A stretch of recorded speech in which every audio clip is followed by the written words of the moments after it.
अस्सलाम वालेकुम स्टूडेंट्स, मेरा नाम अजमत खान है।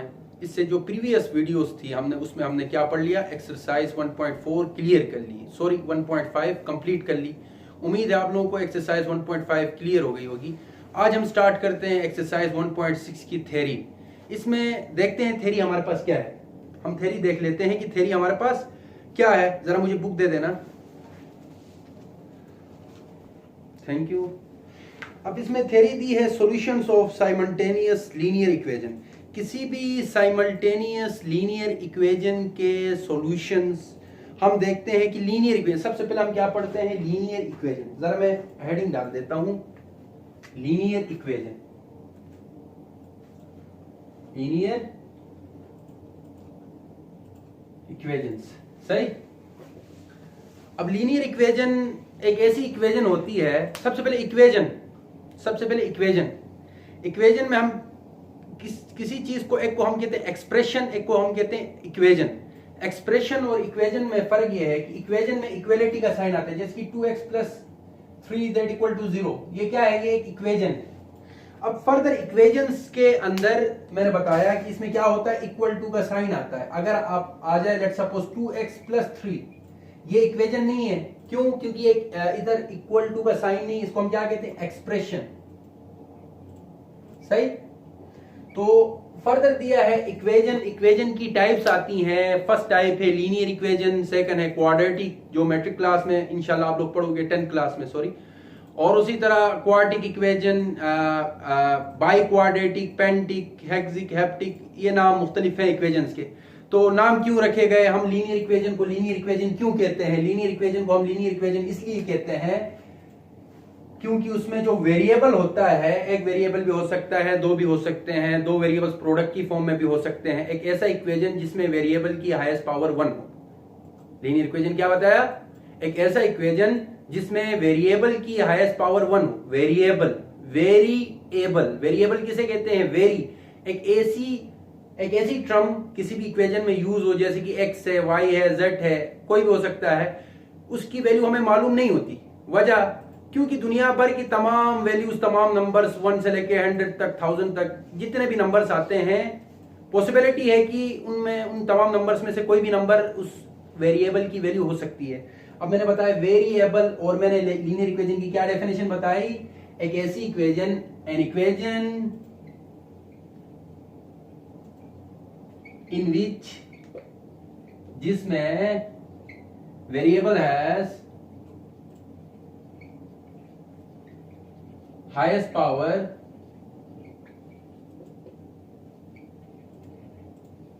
1। क्लियर हो गया। एक ऐसी इक्वेशन जिसमें वेरिएबल की हाईएस्ट पावर 1 हो, उसको हम क्या कहते हैं, लीनियर इक्वेशन कहते हैं।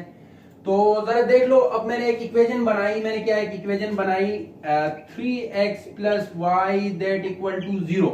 अब इधर हमारे पास दो वेरिएबल्स गिवन है, एक x है, एक y है। क्लियर है। अब इस x के ऊपर या इस y के ऊपर कुछ ना हो तो क्या हो, क्या है, 1 है। कुछ ना हो तो 1 है। तो अब मैंने क्या बताया, मैंने बताया एन इक्वेशन इन विच, जिसमें वेरिएबल, या इधर x भी वेरिएबल है, y भी वेरिएबल है, हाईएस्ट पावर 1, जिसमें वेरिएबल की हाईएस्ट पावर 1 हो, उसको लीनियर इक्वेशन। जैसे कि अब मैं फर्दर एक इक्वेशन बनाता हूं, 3x² + 2x + 1 = 0। अब इस तरह की इक्वेशन जिसमें वेरिएबल में जो हाईएस्ट पावर 2 है, इसको हम क्वाड्रेटिक इक्वेशन कहते हैं। इंशाल्लाह वो आप क्लास 10 में पढ़ोगे। तो फिलहाल हमारा कंसर्न किससे है, लीनियर इक्वेशन से है। तो लीनियर इक्वेशन समझाने का जो मकसद था वो इसलिए था क्योंकि अब हम पढ़ेंगे, जो इक्वेशंस हम अभी पढ़ेंगे, दो मेथड्स पढ़ेंगे।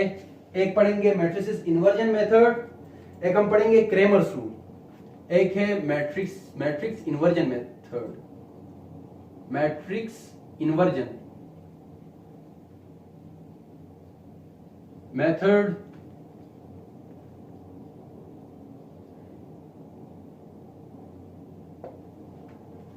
और दूसरा है क्रेमर्स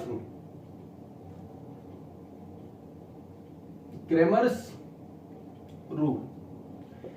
अब मैट्रिक्स इन्वर्जन मेथड और क्रेमर रूल, अब इनको हल करने का जो तरीका है, अब क्रेमर रूल के जरिए से आप लोगों को सवाल दे सकते हैं कि Cramer solves the following equations, solves the following simultaneous linear equations by using matrix inversion method. तो इस मेथड के जरिए से कोई भी दो लीनियर इक्वेशंस होंगी उनको किस तरह हम सॉल्व करेंगे, किस तरह मैट्रिक्स बनाएंगे, फिर किस तरह हम उनको सॉल्व करेंगे।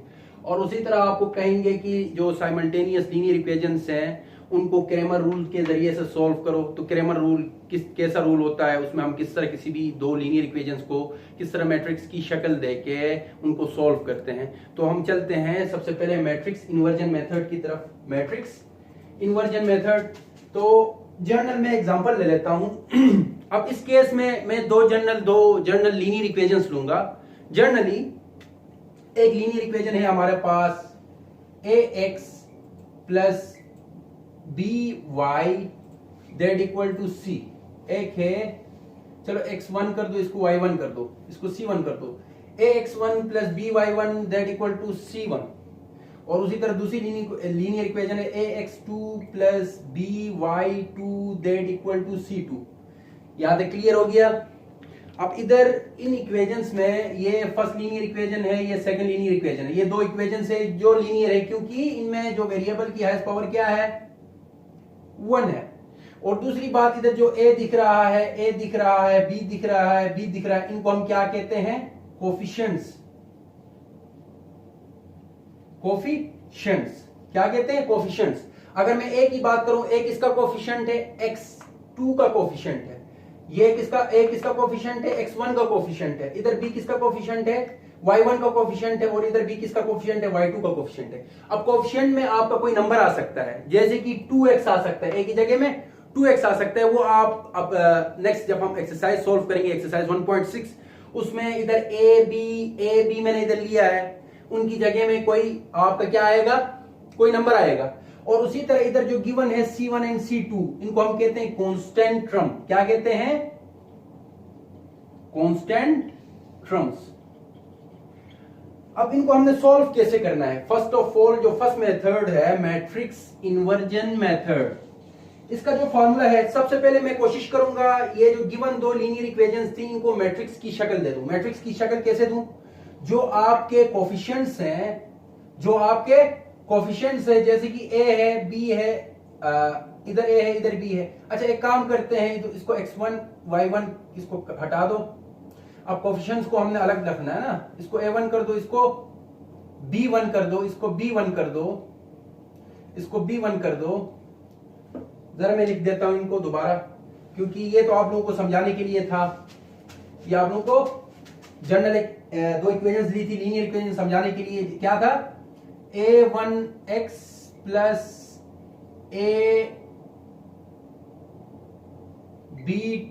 ab1y that equal to c1, a2x plus b2y that equal to c2। Clear हो गया। अब इधर जो आपके कोफिशिएंट्स हैं, मैंने कोफिशिएंट्स किन्हें कहा, ये वाला a1 a2 b1 b2, ये क्या है, कोफिशिएंट्स हैं। इनको आप इधर लिखो a1 b1 a2 b2, इनको ये बन गया एक स्क्वायर मैट्रिक्स। इनको आपने स्क्वायर ब्रैकेट्स में इनक्लोज किया। और नेक्स्ट में इधर आपने कोफिशिएंट्स लिखने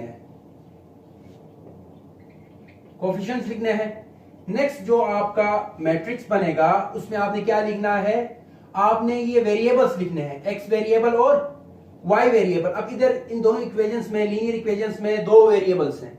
अब इधर तो x रिपीट हो रहा है, इधर से x उठा लिया और इधर से y उठा लिया, इक्वल टू, अब ये हो गए आपके वेरिएबल्स। और नेक्स्ट जो है इक्वल टू के उस तरफ जो है, इक्वल टू है ना, इक्वल टू के उस तरफ जो है इधर हम लिखेंगे कांस्टेंट ट्रम्स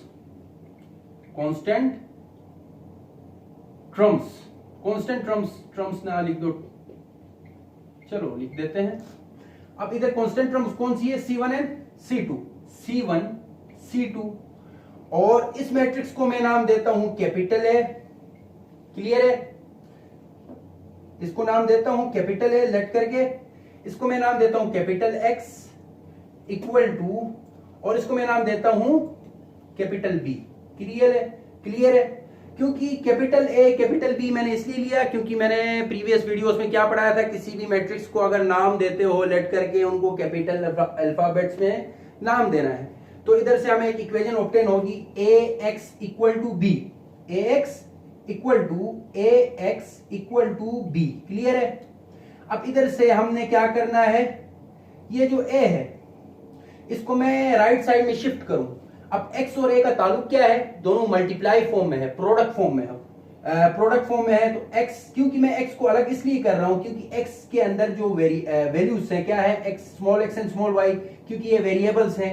किसी भी इक्वेजन, अगर कोई भी इक्वेजन हो, इक्वेजन जब आपको दे दें, समझो कि इस इक्वेजन से आपने क्या करना है, उसमें जो गिवन वेरिएबल्स होते हैं सिंपल उनकी वैल्यू हमने फाइंड करनी होती है। कोई भी इक्वेजन हो, चाहे क्वाड्रेटिक हो, क्यूबिक हो, क्वार्टिक हो, पेंटिक हो, लीनियर हो, उनमें जो गिवन वेरिएबल्स होते हैं उन वेरिएबल्स की हमें हमेशा वैल्यू फाइंड करनी होती है। हमेशा क्या करनी होती है, उनकी वैल्यूज फाइंड करनी होती है। अब इस केस में हमारे पास वेरिएबल्स कौन से हैं, स्मॉल एक्स और स्मॉल वाई। इसी वजह से स्मॉल एक्स और स्मॉल वाई वाले मैट्रिक्स को हमने कैपिटल एक्स नाम दिया। जब कैपिटल एक्स नाम दिया तो हमने कैपिटल एक्स की वैल्यू निकालनी है। जब इसकी एक्स की कैपिटल एक्स की वैल्यू निकालनी है तो समझो कि हमने स्मॉल एक्स और स्मॉल वाई की वैल्यू निकाल ली। तो इसीलिए इसको हमने अकेला रखना है। अकेला करने के लिए ये ए जो है कबाब में हड्डी बन रहा है, इसको शिफ्ट कर दो राइट साइड में। जब राइट साइड में शिफ्ट करोगे, शिफ्ट करने से पहले देखो दोनों का ताल्लुक क्या है, दोनों का ताल्लुक मल्टीप्लाई फॉर्म में है। तो जब ये मल्टीप्लाई में है उधर जाएगा तो b के साथ किस फॉर्म में जाएगा, डिवाइड में, b अपॉन a। जब ये b अपॉन a होगा, जरा देख लो, x equal to b upon a। सही। अब हमें मालूम है, मैंने दोबारा बताना है मैंने कि किसी भी मैथ में किसी भी चीज के साथ चार चीजें जुड़ी होती हैं। जैसे कि कोई वेरिएबल है x, इसके साथ चार चीजें जुड़ी होती हैं जो नजर नहीं आती, जरूरत पड़ने पर उनको हम यूज करते हैं। क्या? अगर इधर ऊपर कुछ ना हो तो 1 होता है जो नजर नहीं आता, जरूरत पड़ने पर यूज करते हैं। उसी तरह इसके डिनोमिनेटर में 1 होता है जो जरूरत पड़ने पर हम यूज करते हैं। उसी तरह इससे पहले भी 1 होता है जो जरूरत पड़ने पर यूज करते हैं। और इससे पहले अगर कोई साइन नेगेटिव है तो नेगेटिव साइन होगी। अगर साइन आपको नहीं दिख रही है तो समझो कि ये पॉजिटिव साइन है। क्या है? ये वेरिएबल पॉजिटिव है, नेगेटिव नहीं है। तो जरूरत पड़ने पर ये चारों हम यूज करते हैं। अब इधर मुझे किसकी जरूरत पड़ रही है, ये ऊपर वाले 1 की जरूरत पड़ रही है। तो इस ए के ऊपर कुछ नहीं है तो क्या है, 1 है। अब मैं जबरदस्ती इस ए को जबरदस्ती ऊपर लेके जाता हूं। जबरदस्ती मतलब इसके खिलाफ में चल रहा हूं। जब इसको जबरदस्ती ऊपर लेके जाऊं तो अगर इसके ऊपर 1 है तो इसकी साइन चेंज होती है। अगर ये 1 में ऊपर जाएगा तो -1 होगा, -1 भी। अब -1 तो हम सिंपली कह रहे हैं, लेकिन मैथ की जबान में इस -1 को प्रीवियस लेक्चर में मैंने बताया था क्या कहते थे, इनवर्स। क्या कहते थे? इनवर्स। इनवर्स। तो उम्मीद है यहां तक ये जो इक्वेशन हुई इसको इक्वेशन नंबर 1 कर दो, ये आप लोगों को क्लियर हो गई होगी। अब ये इक्वेशन क्रेमर रूल में भी आएगी, वो भी मैं सॉल्व कराऊंगा तो उधर भी यही इक्वेशन बनेगी। और उसी तरह मैट्रिसेस इन्वर्जन मेथड में भी यही इक्वेशन होगी। सॉरी, क्रेमर रूल में नहीं हुई, क्रेमर रूल में आपको समझा दूंगा। यहां तक क्लियर है? तो चलते हैं हम नेक्स्ट फर्दर। इनको मैं मिटा देता हूं। अब मैं इनको मिटा रहा हूं। किस तरह हम इक्वेशन बनाते हैं वो स्टेप आप लोगों को उम्मीद है क्लियर हो गया होगा। अब है x equal to a inverse b, x equal to a inverse b। और इसको मैंने क्या कहा, इसको इक्वेशन नंबर 1 कर दिया। अब जरा देखो, अब इक्वेशन 1 हमने सॉल्व करना है। इक्वेशन 1 सॉल्व करने के लिए अब उधर गिवन है राइट साइड में a इनवर्स b। अब a इनवर्स तो हमने फाइंड करना है, वो इनवर्स मेथड मैंने आप लोगों को पढ़ाया है, किस तरह हम इनवर्स निकालते हैं किसी मैट्रिक्स का, वो हम हल करेंगे। और नेक्स्ट जो मैट्रिक्स बी है वो वैल्यू तो हमें पहले से ही गिवन है। क्या गिवन है? बी मैट्रिक्स हमारे पास गिवन है। बी क्या है हमारे पास? बी हमारे पास है बी इक्वल टू C1 और C2। और उसी तरह हमारे पास ए क्या है, कैपिटल ए क्या है हमारे पास, कैपिटल ए है, इनके coefficients A1 B1 A2 B2। और उसी तरह हमारे पास कैपिटल एक्स क्या है, कैपिटल एक्स हमारे पास है small X and small Y. ये 3 इक्वेशंस हमने बनाई थी। तो अब हम चलते हैं first of all A inverse को सॉल्व करते हैं। ए इनवर्स कैसे फाइंड होता है? Adjoint of A divided by determinant of A. Clear है? तो सबसे पहले हम डिटर्मिनेंट ऑफ ए फाइंड करते हैं। ए का डिटर्मिनेंट कैसे मिलेगा? अब ए मैट्रिक्स क्या है? A1 B1 A2 B2। Clear है? अब इधर प्रिंसिपल डायगोनल एंट्रीज को आपस में मल्टीप्लाई और सेकेंडरी डायगोनल एंट्रीज को आपस में मल्टीप्लाई, तो जो आंसर मिलेगा हमें क्या मिलेगा, a1b2 माइनस a2b1। क्लियर हो गया। अब हम चलते हैं, ये तो मिल गया इसका, क्या मिला, डिटर्मिनेंट मिल गया किसका, ए का। अब हम चलते हैं इसका एडजॉइंट डिफाइन करें, एडीजे एडजॉइंट ऑफ क्या, मैट्रिक्स ए। एडजॉइंट ऑफ ए कैसे हम हासिल करते थे, प्रिंसिपल डायगोनल एंट्रीज की जगह बदल दो, b2 ऊपर आ गया, a1 नीचे चला गया, और सेकेंडरी डायगोनल एंट्रीज की साइंस, अगर ये a2 प्लस में है तो माइनस a2, और उसी तरह b1 प्लस में है तो माइनस b1। यहां तक क्लियर है। अब ये दोनों वैल्यूज एडजॉइंट और डिटरमिनेंट पुट करेंगे कहां, इसमें। चलो इसको इक्वेशन नंबर 2 कर दो, चलो सही। तो put in equation 2, put in equation 2। अब इक्वेशन 2 हमारे पास है a inverse that equal to adjoint of a क्या है, b2 minus b1 minus a2 a1 divided by determinant हमने निकाला है a1 b2 minus a2 b1। Clear हो गया, यहां तक क्लियर है। अब हम क्या करेंगे, ये तो मिल गया हमें क्या, इनवर्स मिल गया, क्या मिल गया, ए इनवर्स मिल गया। अब ये जो गिवन वैल्यू है, इनवर्स की वैल्यू है, इसको हम पुट करेंगे equation number 1, put in equation 1। अब मैं इक्वेशन 1 में पुट करता हूं, जरा देख लो। अब इक्वेशन 1 में जब मैं पुट करूंगा, x equal to A inverse क्या है, b2 minus b1 minus a2 a1, और बी मैट्रिक्स हमारे पास क्या है, जरा देख लो उधर, बी क्या है, c1 c2 यानी कांस्टेंट टर्म्स, और divided by a1 b2 minus a2 b1। यहां तक लिख लो या इसको फर्दर सॉल्व करो। फर्दर सॉल्व करने के लिए आपको इस मैट्रिक्स को इसके साथ मल्टीप्लाई करना होगा। मल्टीप्लाई करने के बाद जो सॉल्यूशन आएगा, उस सॉल्यूशन के बाद ये जो गिवन डिवाइड फॉर्म में है, चलो उसको कर लेते हैं, चलो उसको कर लेते हैं। ऐसा नहीं समझना कि सर को नहीं आता, मैं करवा देता हूं। मैं चाहता हूं कि वीडियो शॉर्ट से शॉर्ट बने, लेकिन चलो मैं करवा देता हूं। अब कैपिटल X दैट इक्वल, चलो कैपिटल X की जगह में भी उसकी वैल्यूज लिख देते हैं। क्या है, कैपिटल X की जगह small x and small y that equal to, मैं मल्टीप्लाई कर रहा हूं b2 मल्टीप्लाई बाय c1, क्योंकि यहां से रो वाइज हमने चलना है, हमने यहां से रो वाइज चलना है, यहां से कॉलम वाइज चलना है, सही है। अब मल्टीप्लाई केस पे b2 multiply by c1, b2 c1 b2 c1, उसी तरह माइनस प्लस माइनस, फार्मूले का भी प्लस आता है, plus minus minus, b1 c2 उसी तरह आप इसकी बारी है, minus a2 multiply by c1 minus a2 c1, और उसी तरह plus a1 c2 divided by a1 b2 minus a2 b1। Clear है। तो अगर फर्दर अगर नेक्स्ट स्टेप करना चाहो, चलो वो भी करवा देता हूं। नेक्स्ट स्टेप क्या है, नेक्स्ट स्टेप ये है कि ये जो डिवाइड फॉर्म में आया है, इसको एक बार डिवाइड इसके साथ करो, एक बार डिवाइड इसके साथ कर दो। चलो हम लिख देते हैं b2 c1 minus b1 c2 divided by a1 b2 minus a2 b1, और उसी तरह नेक्स्ट जो है minus a2 c1 plus a1। चलो इसको फर्स्ट में लिखो, प्लस वाले को फर्स्ट में लिखो, माइनस वाले को बाद में लिख दो। फर्स्ट वाला क्या है, फर्स्ट में लिखो a1 c2 minus a2 c1 divided by a1 b2 minus a2 b1। उम्मीद है यहां तक आप लोगों को क्लियर हो गया होगा कि हमने क्या किया। क्लियर हो गया है। अब ये तो मैंने जर्नल इक्वेशंस ले लिए, एक जर्नल इक्वेशन जिधर मैंने कोई कोफिशिएंट्स नहीं लिए, यानी कोई नंबर्स कोफिशिएंट की शक्ल में नहीं लिए। अगर मैं कोई नंबर्स ले लेता हूँ, आपस में प्लस माइनस होके या मल्टीप्लाई होके कोई छोटा सा एक माइन्यूट सा रिजल्ट मिलता, लेकिन ये कॉम्प्लेक्स शक्ल बन रही है, कंफ्यूज नहीं होना, ये कोई मुश्किल नहीं है, बहुत ईजी है, बहुत ही ज्यादा ईजी है मैट्रिक्स इन्वर्जन मेथड। तो इसको गौर से देखो, 2-3 बार वीडियो को रिपीट करके देखो। अगर समझ नहीं आ रहा फिर रिपीट करो। अगर आप लोगों को फिर भी समझ नहीं आ रहा तो मेरी लिंक गिवन है, इस चैनल की इंस्टा की लिंक गिवन है, उधर आप लोग मैसेज कर दो, इंशाल्लाह मैं आप लोगों को समझा दूंगा। तो नेक्स्ट मेथड है क्रेमर्स रूल। तो चलो क्रेमर्स रूल करने से पहले मैं, चलो ये तो मैंने जनरल एग्जांपल ले ली, मैं कोई मैट्रिक्स लेता हूं जिसमें आपकी बुक से ही ले लेता हूं, कोई नंबर वाला, जिसमें कोफिशिएंट जो होंगे क्या होंगे, कोई अल्फाबेट्स नहीं होंगे, स्मॉल अल्फाबेट्स नहीं होंगे, कोई नंबर्स होंगे। चलो अब मैं करवा देता हूं। यहां तक उम्मीद है आप लोगों को क्लियर हो गया होगा। ये मेथड था मैट्रिक्स इन्वर्जन मेथड, क्लियर है। अब जरा मैं बुक से ही उठा लेता हूं कोई एग्जांपल। चलो मैं यही उठा लेता हूं।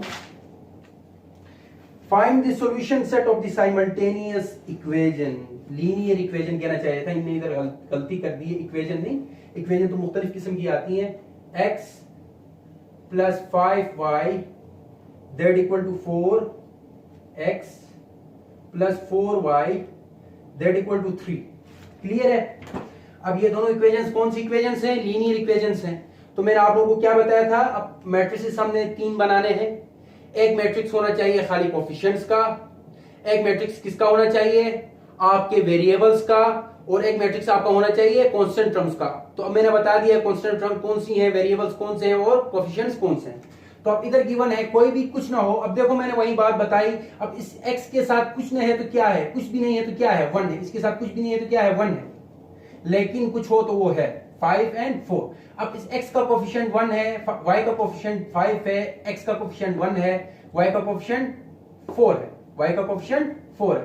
तो इसको एक शक्ल दे दो मैट्रिक्स की 1 5 1 4, क्लियर।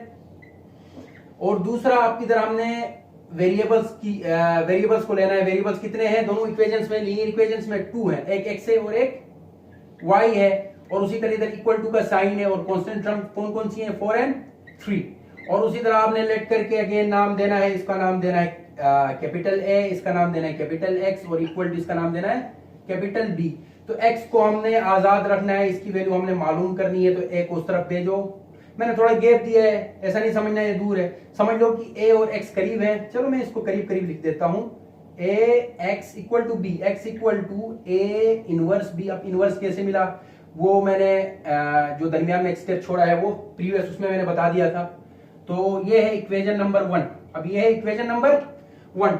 अब इक्वेशन 1 में देखो a इनवर्स हमने सबसे पहले फाइंड करना है, ताकि a इनवर्स मिल जाए तो हम इधर पुट करें इक्वेशन 1 में, और x की वैल्यू यानी वेरिएबल्स की हम इजीली वैल्यूज फाइंड कर सके by comparing the corresponding entries के जरिए से। लेकिन इधर b क्या है, b तो पहले से ही हमारे पास गिवन है, b हमारे पास क्या है 4 और 3, ये कांस्टेंट टर्म्स थे ना। तो हम जानते हैं a इनवर्स बराबर होता है adjoint of a divided by determinant of a। तो a inverse that equal to, अब एडजॉइंट ऑफ a हमने इसको इक्वेशन नंबर 2 कर दो। अब हमने सबसे पहले first of all determinant of a find करना है। a का डिटरमिनेंट कैसे मिलेगा, ये हमारे पास क्या है 1 5 1 4 1 5 1 4। प्रिंसिपल डायगोनल्स को आपस में मल्टीप्लाई करो, 4 1 4 माइनस, और सेकेंडरी डायगोनल्स को आपस में मल्टीप्लाई कर दो, 1 5 5। तो इधर रिजल्ट क्या मिल रहा है -1 हमें किसका रिजल्ट मिला, डिटरमिनेंट ऑफ a का रिजल्ट -1। और अगर इधर सॉल्यूशन 0 आ जाए तो आपने क्या लिखना है, सिर्फ not possible, solution not possible, क्योंकि वो सिंगुलर मैट्रिक्स बन जाएगा ना। अगर किसी मैट्रिक्स का हम डिटरमिनेंट ले, अगर इधर 0 आ जाए तो सिंपल फर्दर आगे सॉल्व आप लोगों ने नहीं करना है, क्योंकि इधर 0 आ रहा है और किसी भी नंबर को समथिंग डिवाइडेड बाय 0 इंफिनिटी होता है। तो सिंपल लिख देना सॉल्यूशन नॉट पॉसिबल। लेकिन इस केस में क्या हो रहा है, -1 कोई नंबर हमें मिल रहा है, तो इसका सॉल्यूशन एग्जिस्ट करेगा। तो अब हम चलते हैं next step, adjoint of a की जानिब, एडीजे ऑफ a कैसे हम मालूम करते थे, प्रिंसिपल डायगोनल एंट्रीज की जगह बदल के और सेकेंडरी डायगोनल एंट्रीज की साइंस। अब 4 इधर चला जाएगा, 1 इधर आ जाएगा, 4 1, और सेकेंडरी डायगोनल एंट्रीज की साइंस, अगर ये प्लस में है तो माइनस, ये प्लस में है तो माइनस, अगर माइनस में था तो प्लस। अब ये दोनों वैल्यूज हमें मिल गई, इन दोनों को हम पुट करेंगे इक्वेशन नंबर 2 में, पुट इन इक्वेशन 2। अब इक्वेशन 2 हमारे पास क्या है, a inverse that equal to adjoint of a हमारे पास क्या है 4 5 -1 1 डिवाइडेड बाय -1 नजर तो आ रहा होगा इंशाल्लाह, उम्मीद है आप लोगों को नजर आ रहा होगा। -1 बस थोड़ी सी जगह कम पड़ रही है, सही, 1। अब हमें ए इनवर्स मिल गया। अब ए इनवर्स इसको हम पुट करेंगे इक्वेशन नंबर 1 में, इक्वेशन नंबर 1 में। अब इक्वेशन 1 में हम पुट करते हैं, put in equation 1, put in equation 1। Equation 1 हमारे पास क्या है, capital X that equal to A inverse क्या है, हमने अभी अभी निकाल लिया 4 minus 5 minus 1 1 divided by minus 1, और हमारे पास बी भी है। बी क्या है हमारे पास, कांस्टेंट टर्म्स 4 एंड 3 बी है 4 एंड 3। अब जरा देख लो नेक्स्ट स्टेप क्या होगा। नेक्स्ट स्टेप हमारे पास अब इन दोनों को आपस में मल्टीप्लाई करना है, और कैपिटल एक्स की वैल्यूज क्या थी, small X and small Y, ये वेरिएबल्स है ना, ये पुट कर दो small X and small Y that equal to, अब मल्टीप्लाई करो 4 4 16 row wise and column wise, plus तो आता है फार्मूले का लेकिन इधर माइनस है, प्लस माइनस माइनस 5 3 15, उसी तरह 1 4 4 लेकिन minus 4 plus 1 3 3 divided by minus 1। तो एक्स वाई जरा देख लो 16 माइनस 15 क्या बचेगा 1, माइनस 4 प्लस 3 कितना बचेगा minus 1 divided by minus 1।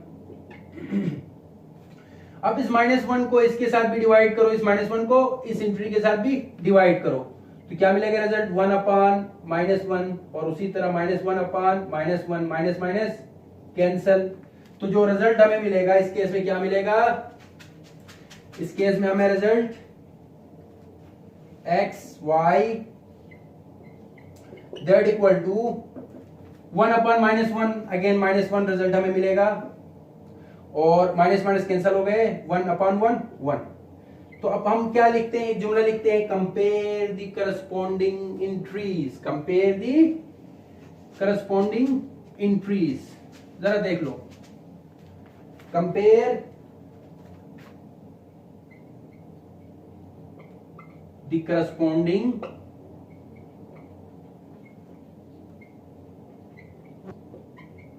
Entries, सही। अब करस्पॉन्डिंग इंट्रीज x के लिहाज से, x जो वेरिएबल है उसके लिए करस्पॉन्डिंग इंट्री कौन सी है -1, तो x बराबर होगा -1, यानी x की वैल्यू क्या मिली हमें -1, और उसी तरह y की वैल्यू क्या मिलेगी, y की करस्पॉन्डिंग में करस्पॉन्डेंस में इक्वल टू की उस तरफ कौन सा है 1 है, तो y किसके बराबर होगा 1 के। तो इसी तरह हमने मैट्रिक्स इन्वर्जन मेथड के जरिए से जो गिवन वेरिएबल्स थे, कहाँ थे, किसी लीनियर इक्वेशन के अंदर थे, उनको हमने कैसे फाइंड किया। उम्मीद है आप लोगों को ये जो मैंने टेक्निक, जो फार्मूला मैंने बताया मैट्रिक्स इन्वर्जन मेथड के जरिए से, वो क्लियर हो गया होगा, कोई मसला नहीं है इंशाल्लाह। चलते हैं नेक्स्ट जो मेथड है क्रेमर्स रूल की जानिब। क्रेमर्स रूल,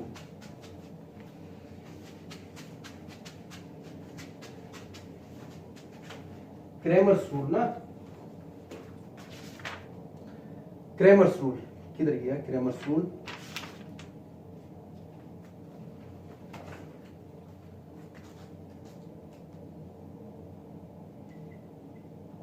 क्रेमर्स रूल, यहां तक बात है क्रेमर्स रूल। क्रेमर्स कोई बंदा होगा, उसने अपने नाम से ये रूल रखा होगा।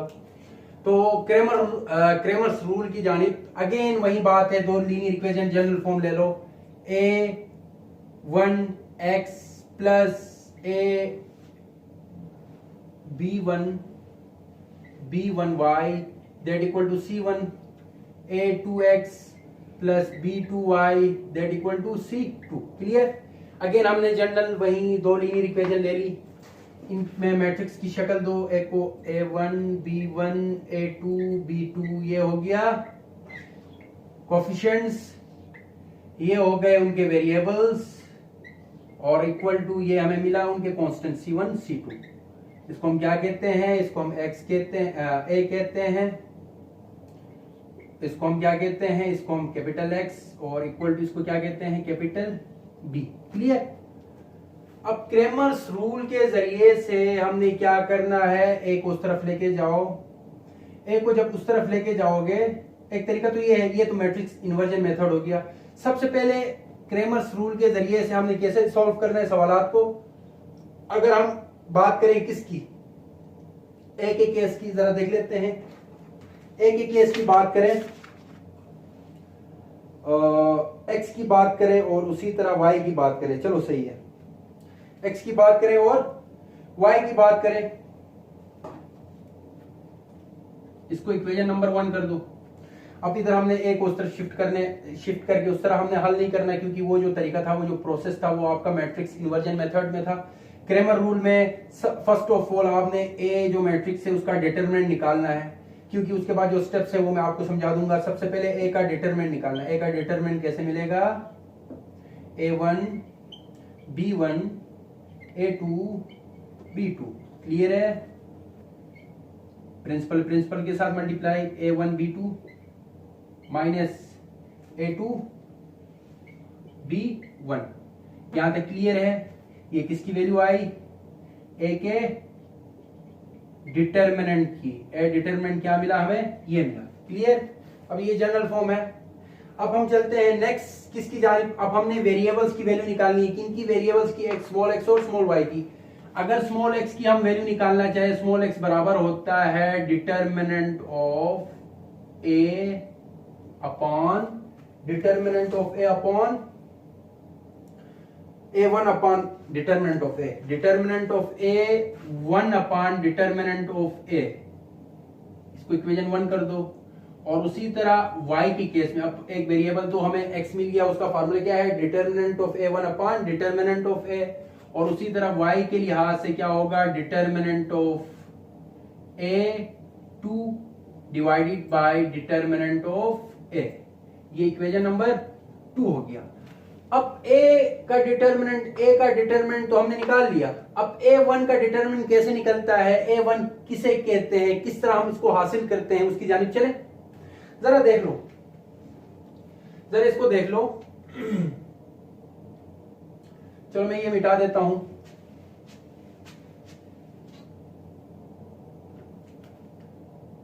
हमारे पास सी मैट्रिक्स क्या था, बी मैट्रिक्स क्या था, C1 C2 ना, ये काम आने वाला है, इसलिए मैंने इसको साइड में लिख दिया। अब जरा देखो, अब A1 हमें ऑब्टेन होगा अगर हम फर्स्ट जो कॉलम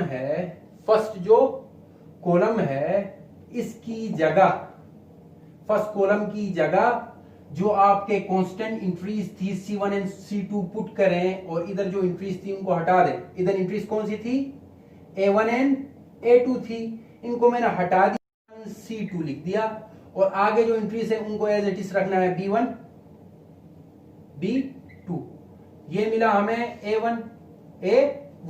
अब हमें A1 का डिटरमिनेंट निकालना है, तो डिटरमिनेंट क्या मिलेगा, कैसे मिलेगा, इसको इससे multiply C1 B2 minus C2 B1। ये मिला हमें A1 का डिटरमिनेंट।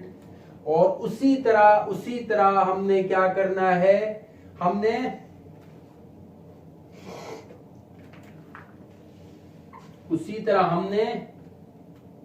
A2 की भी वैल्यू मालूम करनी है। A2 हमें कैसे ऑब्टेन होगा, A2 इक्वल टू A1 था, उधर हमने फर्स्ट रो की जगह में हमने उन कांस्टेंट इंक्रीज को पुट किया था। A2 की जगह में फर्स्ट इंक्रीज तो एज इट इज होंगी, ये एज इट इज होंगी A1 A2।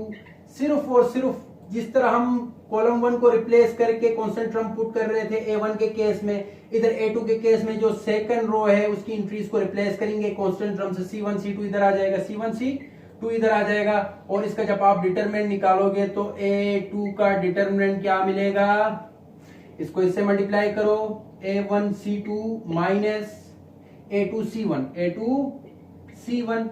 तो ये भी स्टेप हमें निकल आया। अब हमने इन दोनों को पुट करना है कहां, इन दोनों इक्वेशंस में। डिटरमिनेंट तो हमने फाइंड आउट किया है, ये है। जरा देख लो, डिटरमिनेंट को भी मैं साइड में करके लिख देता हूं, A determinant that equal to A1 B1 upon, अच्छा ये है डिटरमिनेंट हमारे पास, ये है, इसको मिटा दो। अब जरा देखो, मैं फर्स्ट स्टेप के लिए, किसके लिए, a1 के लिए यानी x वेरिएबल की वैल्यू फाइंड करता हूं, x वेरिएबल की वैल्यू फाइंड करने की मैं लिखूंगा पुट इन इक्वेशन 1। इक्वेशन 1 में किसको, मैं a1 को पुट कर रहा हूं। तो हमारे पास x वेरिएबल की वैल्यू क्या मिलेगी, a1 की जगह उसकी वैल्यू पुट करो, a1 की जगह वैल्यू क्या है c1b2 minus c2b1 divided by a का डिटरमिनेंट हमारे पास क्या है this one, a1 b2 minus a2 b1। और उसी तरह सेकंड इक्वेशन के लिए यानी सेकंड वेरिएबल की कैसे वैल्यू मैं फाइंड करूंगा, सेकंड वेरिएबल की मैं वैल्यू ये है ना, ये मैं पुट करूंगा कहां, ये मैं पुट करूंगा पुट इन इक्वेशन 2। जब इक्वेशन 2 में इसको पुट करता हूं इधर, तो y इक्वल टू a2 का डिटरमिनेंट क्या है, ये है a2 का determinant a1 c2 minus a2 c1 divided by a का डिटरमिनेंट हमारे पास क्या है, a का डिटरमिनेंट ये रहा a1 b2 minus a2 b1, a1 b2 minus a2 b1। तो ये तो है क्रेमर्स रूल का तरीका जिसके जरिए से वेरिएबल्स की वैल्यूज हम फाइंड करते हैं। जिस तरह मैंने मैट्रिक्स इन्वर्जन मेथड में स्टैंडर्ड इक्वेशंस ली थी, उनके जरिए से हमने उसको सॉल्व किया था और मैंने जनरल एक एग्जांपल ले ली थी उसके बाद बुक से उठा के, और उसी तरह वही इक्वेशन मैं ले लेता हूं। चलो क्रेमर्स रूल के जरिए से क्या मैट्रिक्स इन्वर्जन मेथड में उस इक्वेशन के जो आंसर्स आ रहे थे, क्या क्रेमर रूल के जरिए से भी वही आंसर्स आएंगे। याद रखो, चाहे आप मैट्रिक्स इन्वर्जन मेथड से सॉल्व करो या क्रेमर रूल से सॉल्व करो, आंसर्स उन वेरिएबल्स की वैल्यूज जो आंसर्स आएंगे एग्जैक्टली सेम आएंगे, बस तरीके अलग हैं, तरीके डिफरेंट हैं, बाकी आंसर सेम आएंगे। जरा देखते हैं, वही इक्वेशन हम उठा लेते हैं। मैं इनको मिटा रहा हूं, उम्मीद है ये क्रेमर रूल भी आप लोगों को क्लियर हो गया होगा। तो चलो मैं एक इक्वेशन उठा लेता हूं, चलो वही इक्वेशन उठाता हूं या कोई और उठा लेता हूं। चलो हमारे पास है एक example 2x minus 2y that equal to 6, 4x minus 3y that equal to minus 5। अब इस इक्वेशन को हम कैसे सॉल्व करेंगे, इसमें फर्स्ट ऑफ ऑल आपने कोफिशिएंट्स को अलग करके एक मैट्रिक्स की शक्ल देनी है। एक्स का कोफिशिएंट क्या है, 2 है, माइनस 2 है, 4 है, माइनस 3 है। और अगर नेगेटिव साइंस आए, नेगेटिव साइंस आपने लिखनी है। अक्सर स्टूडेंट यही मसला कर देते हैं कि ये माइनस जो है ये अलग है, इसको नहीं लिखते हैं, ऐसे 2 लिख देते हैं। ये गलती ना करना, अगर माइनस है तो माइनस लिख देना, प्लस तो होता है, इधर भी प्लस है लेकिन हम लिख नहीं रहे, क्यों होता है लेकिन नजर नहीं आता, जरूरत पड़ने पर काम आता है। और उसी तरह इधर जो सेकंड स्टेप है, सेकंड मैट्रिक्स क्या करना है, हमने इधर वेरिएबल्स को लिखना है, एक्स एंड वाई 2 वेरिएबल्स हैं इस केस में, और उसी तरह इक्वल टू की उस तरफ हमने कांस्टेंट टर्म किया है 6 एंड माइनस 5, और उनको नाम दे दो, इसको कैपिटल ए कह दो, इसको कैपिटल एक्स कह दो, इक्वल टू, और इसको कैपिटल बी कर दो, इसको इक्वेशन नंबर 1 कर दो।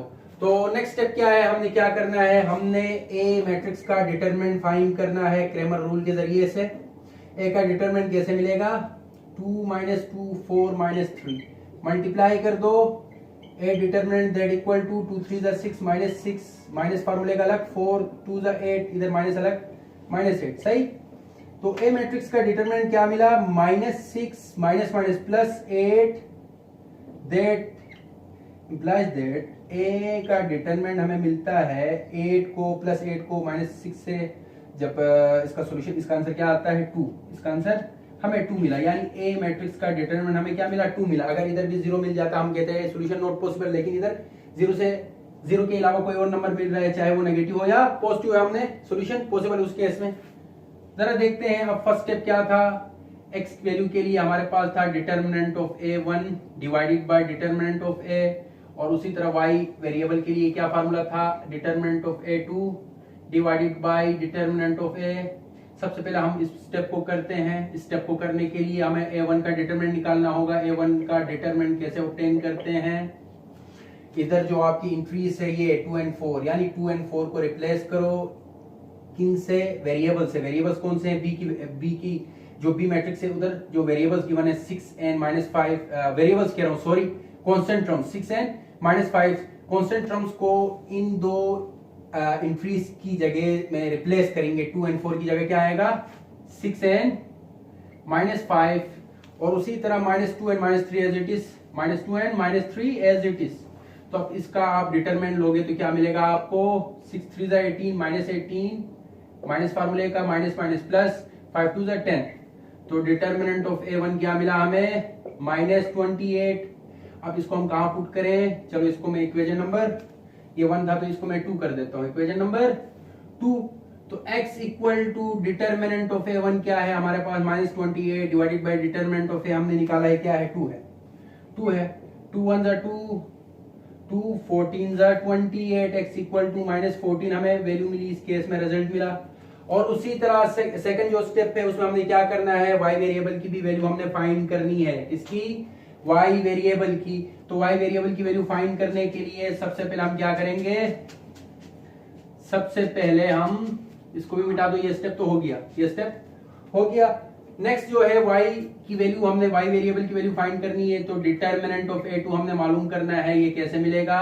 अब इस केस में जो आपके कांस्टेंट टर्म है इनको हम रिप्लेस करेंगे सेकंड रो की एंट्रीज के साथ, इनको हटा दो, इनकी जगह में 6 और -5 लिख दो। जरा देखो इसकी शक्ल कैसी बन जाएगी, first entries as it is 2 और 4, 2 एंड 4 एज इट इज। अब इनकी जगह में 6 एंड -5, 6 एंड -5, तो इसको इक्वेशन नंबर 3 कर दो, चलो इसको 3 कर दो। तो इस केस में A2 हमें मिलेगा, डायगोनल प्रिंसिपल डायगोनल को आपस में मल्टीप्लाई, 2 5 10 -10 माइनस फार्मूले का 4 6 24, सही। तो A2 हमें क्या मिला, -34, क्योंकि दोनों नेगेटिव हैं, नेगेटिव वैल्यूज अगर दोनों नेगेटिव हो प्लस होती है, लेकिन साइन माइनस का आता है। तो जरा देख लो, इसको हम पुट करते हैं, पुट इन इक्वेशन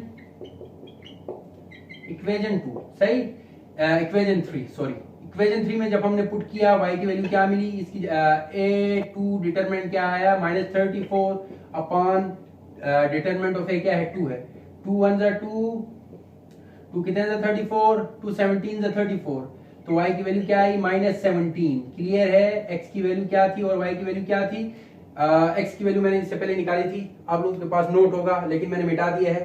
तो इस मेथड को हम कहते हैं क्रेमर रूल, और क्रेमर रूल के जरिए से किस तरह हम इक्वेशंस को, दो लीनियर इक्वेशंस को सॉल्व करते हैं। उम्मीद है आप लोगों को आज का जो लेक्चर था, जो थ्योरी थी एक्सरसाइज 1.6 की, क्योंकि हम एक्सरसाइज 1.6 में क्रेमर्स रूल और मैट्रिक्स इन्वर्जन मेथड पढ़ने जा रहे हैं। तो अगर आज का लेक्चर आप लोगों को क्लियर हुआ है तो एक्सरसाइज 1.6 क्लियर हो जाएगी। तो मेरे चैनल को लाइक करें, शेयर करें, सब्सक्राइब करना ना भूलें। अब मुझे इजाजत दीजिए, अल्लाह हाफिज।